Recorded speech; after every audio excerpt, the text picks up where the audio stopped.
teman-teman rekan sejawat yang sempat hadir di tempat ini.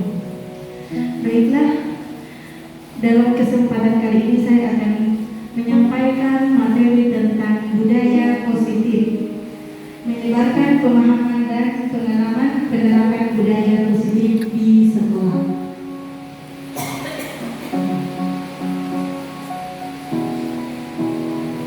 Ki Hajar Dewantara berpendapat bahwa pendidikan memberikan tuntunan terhadap segala kekuatan kodrat yang dimiliki agar ia mampu mencapai keselamatan dan kebahagiaan yang setinggi-tingginya, baik sebagai seorang manusia maupun sebagai anggota masyarakat.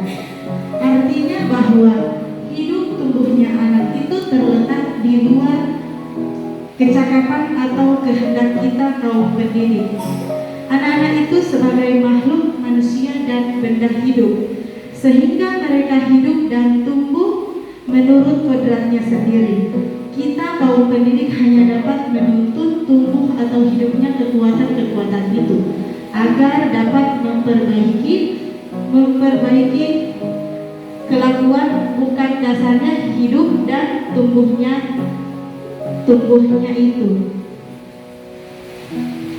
Dalam hakikatnya, petani sama kewajibannya dengan seorang pendidik yang menanam padi. Memang benar, ia dapat memperbaiki keadaan padi yang ditanam, bahkan ia dapat juga menghasilkan tanaman padi itu lebih besar daripada tanaman yang tidak dipelihara.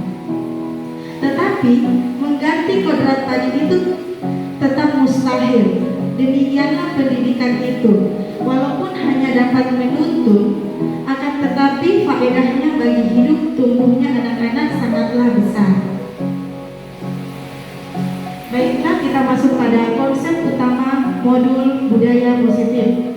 Ada 4 poin. Yang pertama, perubahan paradigma belajar, dan yang kedua, disiplin positif, dan yang ketiga, posisi kontrol restitusi, dan yang keempat, keyakinan kelas, dan yang kelima, segitiga restitusi.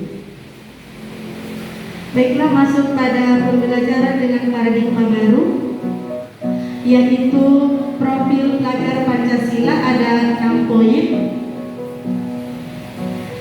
yang pada kesimpulannya pembelajaran dengan paradigma baru dirancang berdasarkan prinsip pembelajaran yang terdiferensiasi, sehingga setiap siswa belajar dari kebutuhan dari tahap perkembangannya untuk mewujudkan profil pelajar Pancasila. Baiklah, masuk di disiplin positif.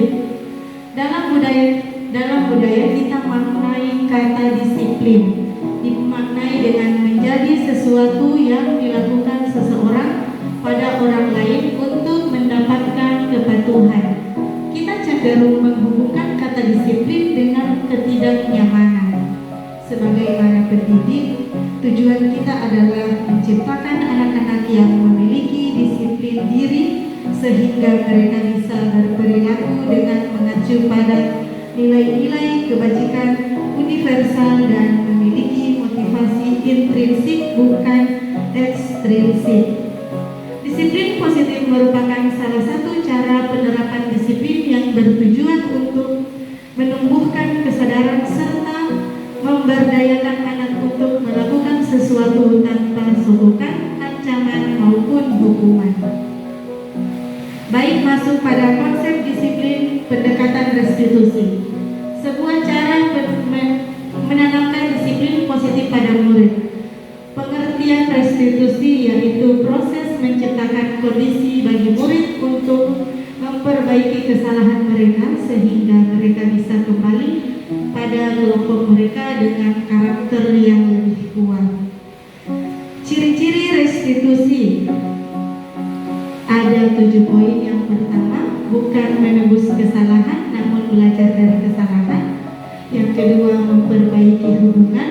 Dan yang ketiga, tawaran bukan paksaan. Yang keempat, menuntut untuk melihat ke dalam diri. Dan yang kelima, mencapai kebutuhan dasar yang mendasari tindakan. Yang keenam, fokus pada karakter bukan tindakan. Dan yang ketujuh, menguatkan dan fokus pada solusi. Selanjutnya, perbedaan contoh kasus siswa sering tidak sabar dalam antrian.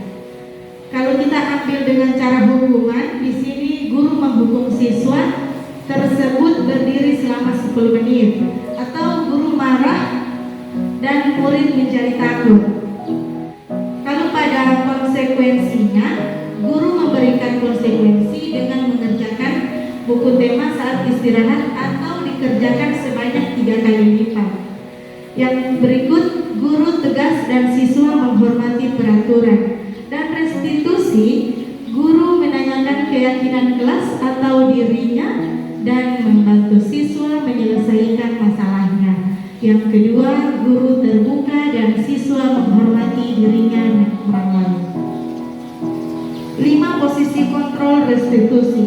Ada penghukum, pembuat rasa bersalah, teman, pemantau, manajer. Berikut contoh penerapan 5 posisi kontrol. Sebagai penghukum, patuhi aturan sekolah atau berdiri di depan kelas sambil memegang sampah itu. Dan yang kedua, pembuat rasa bersalah. Berapa kali ustazah harus memberitahu kamu, ustazah kecewa sama kamu. Dan kalau sebagai teman, ayolah jaga kebersihan, buat ustazah bangga. Kali ini tidak apa-apa, kamu salah. Dan sebagai pemantau, kamu sudah melanggar apa peraturan dan konsekuensinya. Dan sebagai manajer, apakah kamu sudah tahu kesalahanmu? Kira-kira bagaimana kamu akan memperbaiki kesalahan itu? Masuk pada keyakinan kelas. Mengapa keyakinan kelas? Mengapa tidak peraturan kelas? Mengapa kita memilih peraturan tentang menggunakan helm pada saat mengendarai kendaraan roda 2 atau motor?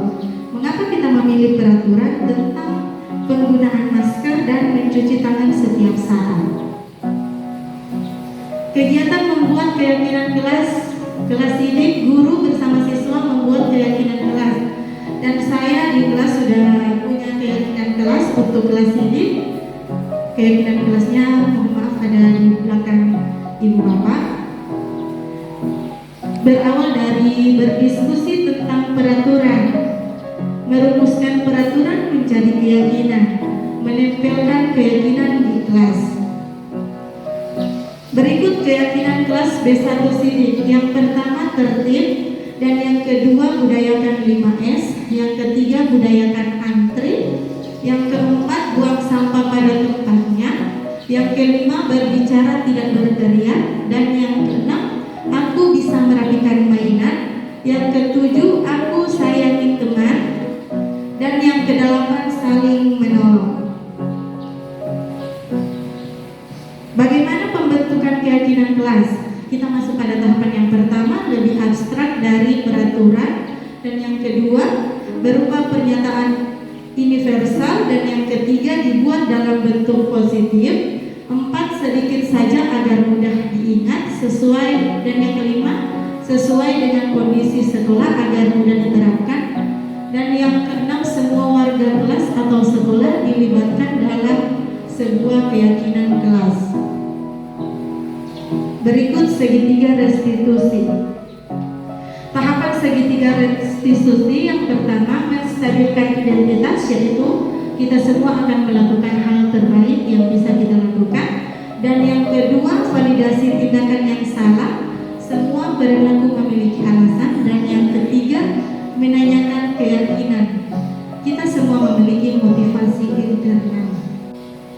Dalam penerapan program disiplin positif, hendaknya guru memiliki standar kepribadian profesional dan sosial, baik di mana guru mampu berefleksi pada posisi kontrolnya saat itu. Bagaimana perjalanan dirinya sebagai seorang among, posisi manajer yang menuntun murid-murid menjadi insan yang mandiri, merdeka, dan bertanggung jawab. Semoga sesi belajar kita hari ini membawa manfaat sehingga dapat mewujudkan pelajar berprofil pelajar Pancasila.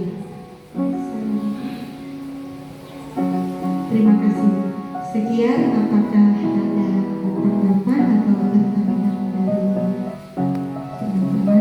Dipersilakan. Terima kasih Ustazah untuk penyampaian materi. Alhamdulillah kami mendapatkan ilmu baru dari apa yang sudah sampaikan tadi. Yang ingin saya tanyakan terkait dengan pembuatan keyakinan kelas yang sudah paparkan. Itu proses pembuatannya seperti apa? Apakah itu Ustazah pernah usulan dari anak-anak, misalkan anak-anak yang memberikan apa namanya ya, misalkan tertib, oh itu idenya dari anak-anak atau idenya itu dari kita? Jadi mau menjelaskan prosesnya seperti apa? Terima kasih. Baik, terima kasih. Langsung saya akan menjawab. Pembuatan keyakinan kelas. Pembuatan keyakinan kelas tersebut dilihat pada kondisi kelas atau kondisi sekolah. Mohon maaf, saya baru membuat keyakinan untuk kelas. Bisa kita akan membuat keyakinan untuk sekolah dan itu berlaku untuk semua kelas. Kenapa kita memilih keyakinan kelas? Dengan keyakinan kelas ini, ustadz-ustadzah itu bisa memberikan gambar-gambar. Misalkan ada gambar yang anak yang membuang sampah sembarangan dan ada yang tidak. Disitulah anak akan terlibat dalam penetapan keyakinan kelas tersebut. Jadi anak-anak yang akan diperlihatkan seperti ini. Ayo nak, mana perilaku yang baik, mana yang perilaku yang buruk, mana menurut kalian. Jadi anak-anak di situ akan memberikan tanggapan atau apa yang mereka pilih. Jadi misalkan ada gambar yang membuang sampah sembarangan dan ada yang membuang sampah pada tempatnya. Seketika anak itu memilih gambar yang membuang sampah pada tempatnya, ibu bapak boleh menempelkan di salah satu kertas besar atau papan tulis. Tempelkan dulu, pilih lagi kegiatan yang lain yang menurut ibu bapak di dalam kelas itu perlu keyakinan kelas tersebut. Misalkan ketertiban anak dalam kelas. Ada kan anak yang hanya mau main dan tidak mau tertib, tidak mau melakukan apa-apa. Jadi bisa kita buat sebagai keyakinan, salah satu keyakinan kelas. Berikan lagi contoh seperti pada membuang sampah pada tempatnya. Tempelkan lagi yang lebih banyak disetujui anak itu yang ibu bapak pilih. Jadi tempelkan misalkan ada 8 keyakinan kelas yang sudah terpilih, yang sudah dipilih bersama warga kelas. Jadi di situ setelah itu anak-anak yang akan memberikan tanggapan. Karena kita usia TK, jadi kita bisa memberikan tanggapan dengan simbol smile atau sedih. Kalau misalkan kita setuju dengan keyakinan kelas yang sudah dipilih dan disepakati bersama itu, jadi anak-anak akan menempelkan, misalkan kita beri mereka kertas bentuk bulat, lingkaran atau apa saja kreativitas guru. Jadi mereka akan memberikan, kalau kalian setuju keyakinan kelasnya, kalian beri smile ya, dan kalau tidak berikan sedih ya. Jadi akan nampak di situ semua anak akan memberikan saran dalam bentuk smile dan sedih itu. Jadi di situ akan terlihat berapa persen anak yang setuju dengan keyakinan kelas tersebut dan berapa persen yang tidak. Seperti itu. Ada lagi?